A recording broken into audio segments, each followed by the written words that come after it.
مسجد قیصر البومی صاحب، مولانا حیدر حسین نثار آغا صاحب، مولانا مسعود مشتہری صاحب، مولانا ابو تراب قادری صاحب، مولانا قادری صاحب، جعفر حسین میراج صاحب، صدر استقبالیہ جشن رحمت العالمین صلی اللہ علیہ وسلم جناب حاجی میاں سیٹھ صاحب، ٹرسٹی دارالسلام ایجوکیشنل ٹرسٹ، مجلس اتحاد المسلمین کے اراکین اسمبلی و اراکین قانون ساز کونسل، استقبالیہ کمیٹی کے تمام اراکین،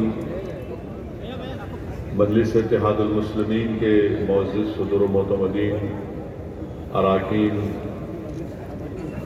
پس پردہ بیٹھ کر سننے والی میری عزتدار ماں اور بہنوں، ابھی آپ نے پچھلے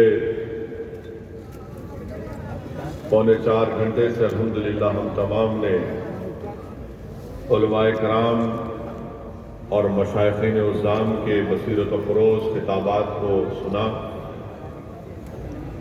جس میں رسول اللہ صلی اللہ علیہ وسلم کے سیرت کے ان تمام اہم واقعات کو علماء کرام نے ایک بہترین طریقے سے ہمارے سامنے رکھا۔ میرے عزیز دوستوں اور بزرگوں، ان معزز علماء کرام کی موجودگی میں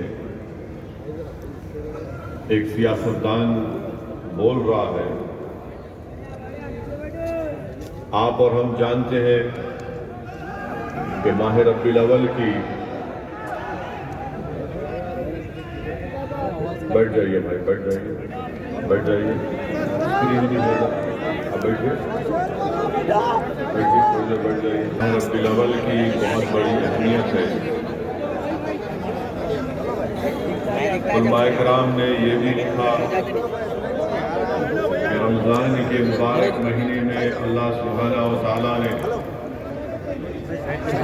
قرآن کریم کو نازل کیا، اور ماہ ربیع الاول میں صاحب قرآن تشریف لائے۔ رمضان میں قرآن کو نازل کیا گیا تو ربیع الاول میں قرآن والے تشریف لائے، اور علماء کرام نے یہ بھی لکھا کہ اگر محمد صلی اللہ علیہ وسلم نہ ہوتے تو ہم کو نہ ایمان ملتا، نہ قرآن ملتا، نہ رمضان ملتا۔ یہ سب ملا تو سب کا ہے نبی کریم صلی اللہ علیہ وسلم کا۔ علماء کرام نے یہ بھی لکھا کہ اگر رسول اللہ صلی اللہ علیہ وسلم نہ ہوتے تو کائنات کا ذرہ بھی معرض وجود میں نہیں آتا۔ حدیث قدسی ہے کہ اللہ سبحانہ و تعالیٰ یہ فرماتا ہے کہ اگر محبوب اگر آپ نہ ہوتے تو میں اپنی ربوبیت کو بھی ظاہر نہیں کرتا۔ علماء کرام نے لکھا کہ اللہ سبحانہ و تعالیٰ نے انسان کو کئی قیمتی چیزوں سے نوازا۔ اللہ سبحانہ و تعالیٰ نے انسان کو آنکھ دیے تاکہ وہ اللہ کی اس بنائی ہوئی دنیا کو دیکھ سکے۔ اللہ نے انسان کو دماغ دیا تاکہ اس میں سوچنے اور سمجھنے کی تمیز پیدا ہو سکے۔ اللہ نے انسان کو کان دیے تاکہ وہ آوازوں کو سن سکے۔ اللہ نے انسان کو ہاتھ دیے، پیر دیے تاکہ وہ اللہ کی بنائی ہوئی زمین پر چل سکے، کسی کی مدد کر سکے۔ اور علماء کرام نے یہ بھی لکھا کہ اللہ سبحانہ و تعالیٰ نے یہ ایسی نعمتیں ہیں کہ ساری کائنات اس کی قیمت نہیں بن سکتی، اور اللہ نے قرآن میں فرمایا، علماء کرام نے اس کا ترجمہ کیا کہ اگر تم اللہ کی نعمتوں کا شمار کرنا چاہو تو نہیں کر پاؤ گے۔ اور کہیں پر اللہ نے یہ نہیں کہا کہ انسان کو میں نے آنکھ دیا اور اس پر احسان کیا، اس کو دماغ دیا اچھے اور برے کی تمیز پیدا کرنے کے لیے اس پر احسان کیا، مگر جب کائنات میں اپنے حبیب محمد صلی اللہ علیہ وسلم کو بھیجتا ہے تو اللہ فرماتا ہے کہ اللہ نے مومنوں پر ایک بہت بڑا احسان کیا اور ان میں ایک عظمت والے رسول کو بھیجا تو علماء کرام نے لکھا کہ نعمت عظمیٰ ہے اور اللہ سبحانہ و تعالیٰ اس پر احسان جتلا رہا ہے۔ میرے عزیز دوستوں اور بزرگوں، وہیں پر آپ اور ہم تمام لوگ جشن رحمت للعالمین صلی اللہ علیہ وسلم عید میلاد النبی کی خوشی میں یہاں پر جمع ہوئے۔ در سمین میں شاہ عبدالرحیم شاہ ولی اللہ رحمت اللہ علیہ اپنے والد شاہ عبدالرحیم رحمت اللہ علیہ کا واقعہ لکھتے ہیں کہ آپ کے والد شاہ عبدالرحیم رحمت اللہ علیہ ماہ ربیع الاول میں میلاد النبی کو مناتے اور اس طریقے سے مناتے کہ وہ کھانا پکا کر غرباؤں میں مساکین میں اس کھانے کو بانٹتے۔ ایک وقت ان کے پاس ایسا بھی آیا کہ ان کے پاس پیسے نہیں تھے، اتنے پیسے تھے شاہ عبدالرحیم رحمت اللہ علیہ کے پاس، شاہ ولی اللہ کے والد کے پاس، کہ وہ بھنے ہوئے چنے خریدے اور میلاد مولود کی برکت کے لیے انہوں نے غریبوں میں بھنے ہوئے چنے بانٹ دیے۔ تو رات میں شاہ عبدالرحیم رحمت اللہ علیہ کے خواب میں رسول اللہ صلی اللہ علیہ وسلم کا دیدار ہوا۔ اللہ کے رسول صلی اللہ علیہ وسلم کے سامنے یہ شاہ ولی اللہ لکھ رہے ہیں کہ میرے والد نے رسول اللہ صلی اللہ علیہ وسلم کو خواب میں دیکھا اور آقا دو عالم صلی اللہ علیہ وسلم رحمت اللہ علیہ کے سامنے ایک برتن میں بھنے ہوئے چنے رکھے ہوئے ہیں اور رحمت اللہ علیہ ارشاد فرما رہے ہیں کہ عبدالرحیم تو نے یہ کام کر کے بڑا اچھا کام کیا۔ امام سہیلی قاسمی رحمت اللہ علیہ امام سہیلی لکھتے ہیں کہ شیطان 4 مرتبہ چیخ مار کر رویا۔ پہلی مرتبہ جب اس کو ملعون کہا گیا تو شیطان چیخ مارا اور رویا۔ دوسری مرتبہ جب اس کو آسمانوں سے پسیوں کی طرف پھینک دیا گیا تو شیطان چیخ مارا اور رویا۔ دوسری مرتبہ جب رسول اللہ صلی اللہ علیہ وسلم کی کائنات میں آمد ہوئی تو شیطان چیخ مارا اور رویا، اور چوتھی مرتبہ جب سورہ فاتحہ نازل ہوا۔ میرے عزیز دوستوں اور بزرگوں، وہیں پر حاجی امداد اللہ مہاجر مکی رحمت اللہ علیہ رسالہ فیصلہ 7 مسئلے میں لکھتے ہیں۔ حاجی امداد اللہ مہاجر مکی رحمت اللہ علیہ لکھتے ہیں کہ فقیر کا مشرب یہ ہے کہ محفل مولود میں شرکت ہوتا ہوں، بلکہ برکت کے اصول کا ذریعہ سمجھ کر اس کو منعقد بھی کرتا ہوں اور قیام میں لطف اور لذیذ اور لذت پاتا ہوں۔ تو میرے عزیز دوستوں اور بزرگوں، اللہ کا شکر ہے، جیسا کہ مولانا احسن الحومی صاحب نے کہا کہ 2 سال کے عرصے کے بعد آج آپ اور ہم جشن رحمت للعالمین کے اس جلسے کو دارالسلام کے اس تاریخی مجلس اتحاد المسلمین کے ہیڈ کوارٹر میں ہم لوگ جمع ہوئے ہیں، اور یقیناً جو ہمارے بزرگ جو لوگ کووڈ کے پہلی ویو میں، کووڈ کے دوسری ویو میں جن کا انتقال ہو گیا، میری اللہ سے دعا ہے کہ اللہ سبحانہ و تعالیٰ ان تمام مرومین کے خاندان کو اللہ صبر عظیم عطا کرے، اور اللہ سبحانہ و تعالیٰ رسول اللہ صلی اللہ علیہ وسلم کے صدقہ طفیل میں اس وبا کو اللہ آسمانوں پر اٹھا لے۔ میرے عزیز دوستوں اور بزرگوں، ابھی ہم نے مولانا مفتی عارف اقبال مصباحی صاحب نے اپنی تقریر میں انقلاب کا ذکر کیا، انقلاب کا ذکر کیا مفتی عارف اقبال مصباحی صاحب نے۔ میرے عزیز دوستوں اور بزرگوں، رسول اللہ صلی اللہ علیہ وسلم کی زندگی سراپا رحمت ہے۔ رسول اللہ صلی اللہ علیہ وسلم کی زندگی سراپا رحمت ہے۔ آپ کی حیات طیبہ کائنات کے چپے چپے کے لیے، گوشے گوشے کے لیے، بلکہ زمین و آسمان کے لیے، حجر اور شجر کے لیے، بلکہ کل اولاد آدم کے لیے رحمت ہے۔ حضرت نے انقلاب کا ذکر کیا تو مضمون ایک دماغ میں آیا. دنیا میں کئی ریفارمر آئے. کوئی معاشیت کا ریفارمر آیا تو اس نے انقلاب پیدا کیا. کوئی معاشراتی ایک شخص آیا تو اس نے اس میں انقلاب پیدا کیا. کس نے سیاست میں مہارت حاصل کی تو اس میں انقلاب پیدا کیا. کس نے اہل سلطنت میں قابلیت اختیار کی تو اس نے اس کا انقلاب پیدا کیا. مگر اگر یہ تمام لوگوں کے انقلاب کو اور ان کے تعلیمات کو دیکھیں گے تو یہ نامکمل تھی.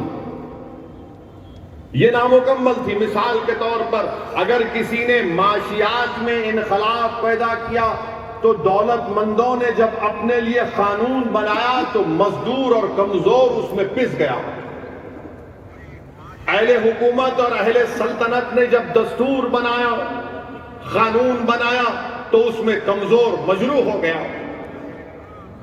تو ساری کائنات میں دنیا کے بنانے سے اور انتہا تک اگر کسی کو اللہ نے سراپا رحمت بنا کر بھیجا تو وہ ذات محمد مصطفیٰ صلی اللہ علیہ وسلم کی، کہ آپ کا وجود رحمت، اس دنیا میں رہنے والوں کے لیے رحمت اور ایک عظیم انقلاب. اسی لیے کسی شاعر نے کیا خوب کہا، بلکہ کسی عاشق نے کیا خوب کہا، وہ نبیوں میں رحمت لقب پانے والا، مراد غریبوں کی برلانے والا، مصیبت میں غیروں کے کام آنے والا، وہ اپنے پراؤں کا غم کھانے والا، فقیروں کا ملجا، ضعیفوں کا ماوا، یتیموں کا والی، غلاموں کا مولا. میرے عزیز دوستوں اور بزرگوں، تو ہم نے دیکھ لیا کہ انقلاب لائے مگر وہ انقلاب کا اثر نہیں رہا. کوئی انقلاب طاقت کے بلبوتے پر، بندوق کے بلبوتے پر، خون ریزی کے بلبوتے پر انقلاب آیا مگر انقلاب ختم ہو گیا. میرے عزیز دوستوں اور بزرگوں، میں آپ پہ بتانا ضروری سمجھتا ہوں کہ اللہ کے رسول صلی اللہ علیہ وسلم سے صحابہ کرام بے انتہا محبت کرتے تھے. جتنے کائنات میں جس کسی نے اپنی زندگی کو پالا یا چل رہا ہے وہ سب صدقہ نبی کریم صلی اللہ علیہ وسلم کا.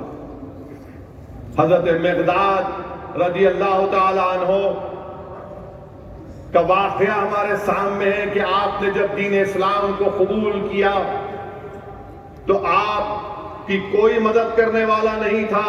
فاقہ کشی، بھوک کی وجہ سے آپ کی آنکھوں کی بینائی جا رہی تھی تو آپ نے رسول اللہ صلی اللہ علیہ وسلم کے پاس گئے، یا رسول اللہ میں بھوکا ہوں، میں نے دین کو قبول کیا، کوئی مدد نہیں کر رہا ہے.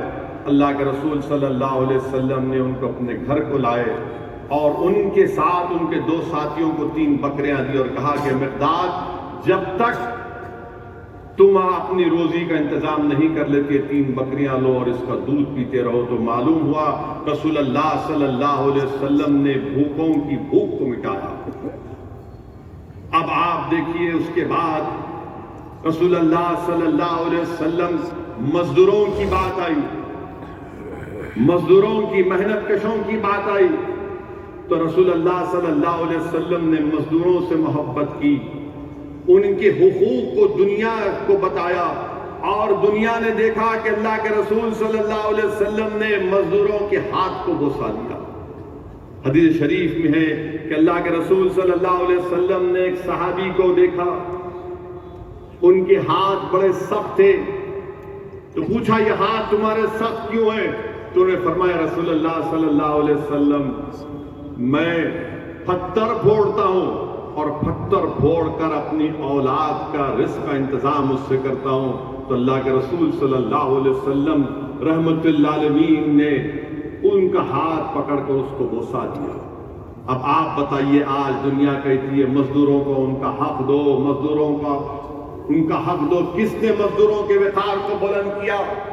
کس نے مزدوروں کے ہاتھ کو چوم کر ان کا وقار کو بلند کیا؟ کس نے ساری دنیا کو کہا کہ مزدور کا پسینہ سوکھنے سے پہلے اس کو اس کے پیسے ادا کر دیے جائیں؟ میرے عزیز دوستوں اور بزرگوں، پھر وہیں پر مجبوروں نے بھی رسول اللہ صلی اللہ علیہ وسلم کے پاس آئے۔ ایک مرتبہ آ کر ایک صحابی رسول نے کہا، یا رسول اللہ صلی اللہ علیہ وسلم، میرے پاس کچھ بھی نہیں ہے۔ رسول اللہ صلی اللہ علیہ وسلم نے پوچھا کہ تمہارے گھر میں کیا ہے؟ تو کہا کہ ایک چادر ہے جو بچھاتے بھی ہیں اور اوڑھتے بھی ہیں، اور ایک پیالہ ہے جس سے پانی پیتے ہیں۔ اللہ کے رسول صلی اللہ علیہ وسلم نے کہا کہ اس کو لاؤ، اور جب لایا گیا تو رحمت اللہ عالمین صلی اللہ علیہ وسلم نے اس چادر کو اور اس پیالے کو اپنے دست مبارک میں اٹھا کر کہا کہ کون اس کو خریدے گا؟ تو کسی نے 1 دینار کی بولی لگائی، کسی نے 2 دینار کی بولی لگائی، تو اللہ کے رسول صلی اللہ علیہ وسلم نے 2 دینار میں وہ چادر کو اور پیالے کو فروخت کیا۔ 1 دینار سے ان کو کھانے کا انتظام کرا، اور 1 دینار سے رسول اللہ صلی اللہ علیہ وسلم نے کڑھاڑی خریدی، اپنے دست مبارک سے اس کڑھاڑی میں دستہ لگایا اور ان سے کہا کہ یہ لو، جنگل کی طرف جاؤ، لکڑی کاٹو، اور 15 دن تک مجھے نہیں دیکھنا۔ 15 دن کے بعد وہ آیا اور کہا، یا رسول اللہ صلی اللہ علیہ وسلم، میں نے 10 دینار کما لیے، اس میں سے کپڑے خریدے، اس میں سے کھانا کھایا۔ تو اللہ کے رسول صلی اللہ علیہ وسلم نے کیا ارشاد فرمایا؟ سنو نوجوانوں، ابھی ایسر العمومی نے کہا کہ نوکریاں جا چکی ہیں، تنخواہیں کم ہو چکی ہیں کووڈ کی وجہ سے، تو 1400 سال پہلے محمد مصطفیٰ صلی اللہ علیہ وسلم نے کہا کہ کیا تمہارے لیے بہتر نہیں ہے کہ تم خود محنت کرو اور کسی سے بھیک نہ مانگو؟ اللہ کے رسول صلی اللہ علیہ وسلم نے کہا کہ کیا تم کو یہ پسند ہے کہ اگر تم بھیک مانگو گے تو حشر کے میدان میں تمہارے چہرے پر گدائی کا نشان ہوگا، بجائے اس کے تو تم محنت کرو؟ تو میرے ملت کے غیرت مند نوجوانوں، محنت کرو، مشقت کرو۔ رسول اللہ صلی اللہ علیہ وسلم کی نظروں میں عزت کو پیدا کرنا ہے تو نوجوانوں خوب محنت کرو، مشقت کرو، پسینہ بہاؤ، حلال کی کمائی کھاؤ۔ میرے عزیز دوستوں اور بزرگوں، میری عزت دار ماں اور بہنوں، اللہ کے رسول صلی اللہ علیہ وسلم کسانوں کے لیے بھی رحمت۔ اب پورے ملک میں کسانوں کا احتجاج چل رہا ہے، پورے ملک میں کسانوں کا احتجاج چل رہا ہے۔ اللہ کے رسول صلی اللہ علیہ وسلم کاشتکاری کو، کاشتکاروں کو اور باغبانی کو رسول اللہ صلی اللہ علیہ وسلم جانتے کہ اتنا محنت کا کام ہے، اور رحمت اللہ علیہ صلی اللہ علیہ وسلم نے کیا کہا کہ جو کسان جو کاشتکاری کرتا ہے، جو پودا لگاتا ہے اور اس پودے سے اناج نکلتا ہے، اور اگر کوئی انسان، کوئی چڑیا اس کو کھاتی ہے تو کسان کے لیے صدقہ ہے۔ آج ساری دنیا کہہ رہی ہے کہ سرسبز و شاداب کرو، گرینری لگاؤ، گرینری لگاؤ۔ ارے گرینری لگانے کا داعی کون ہے؟ محمد مصطفیٰ صلی اللہ علیہ وسلم۔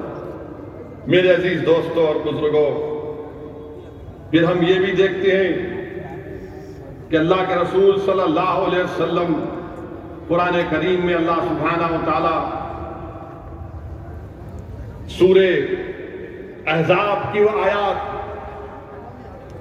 سورہ احزاب کی آیات، چھٹی آیات، جس میں اللہ رسول اللہ صلی اللہ علیہ وسلم کی عظمت کو بیان کرتا ہے اور کہتا ہے، مقام بتاتا ہے کہ نبی مومنوں کی جان کے مالک ہیں، اور رسول اللہ صلی اللہ